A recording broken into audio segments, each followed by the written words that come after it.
আপনি কখনোই দেখবেন না যে কোনো কবিরাজের জিন আপনাকে বলবে যে নামাজ পড়েন, অজু অবস্থায় থাকেন, শরীর বন্ধ করেন, আল্লাহকে ডাকেন।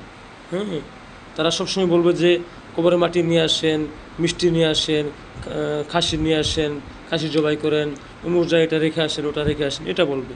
কখনোই তারা বলবে না যে আপনি আল্লাহকে ডাকেন, শরীর বন্ধ করেন, কোরআন পড়েন, এগুলো কখনোই বলবে না। কারণ জিন শয়তান হচ্ছে মানুষের চিরশত্রু। তারা কখনোই মানুষের ভালো চায় না।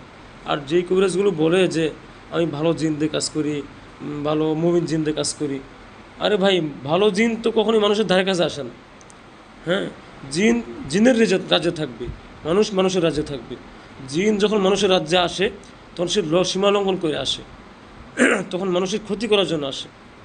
বুঝতে পারছেন?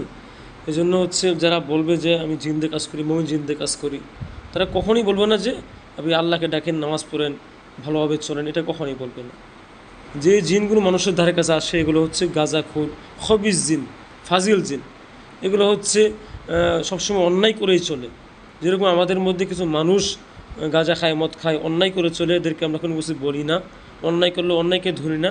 ঠিক তেমনিভাবে জিনদের মধ্যে যেগুলো হচ্ছে গাঁজাখোর, মদখোর, মানুষের অন্যায় করে চলে, এদেরকে জিনের পক্ষ থেকে কোনো কিছু বলা হয় না, কারণ এরা হচ্ছে সবসময় অন্যায় করেই চলে। এই জন্য মানুষের কাছে যে জিনগুলো থাকে, জিন দিয়ে কাজ করে বলে, এরা হচ্ছে সব হচ্ছে খবিজ জিন, মানুষের ক্ষতি করে। এই জন্য যারা জিন দিয়ে কাজ করে এদের কাছে যাবেন না।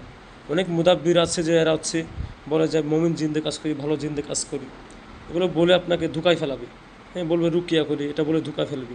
নিজে বোঝার চেষ্টা করবেন। হ্যাঁ।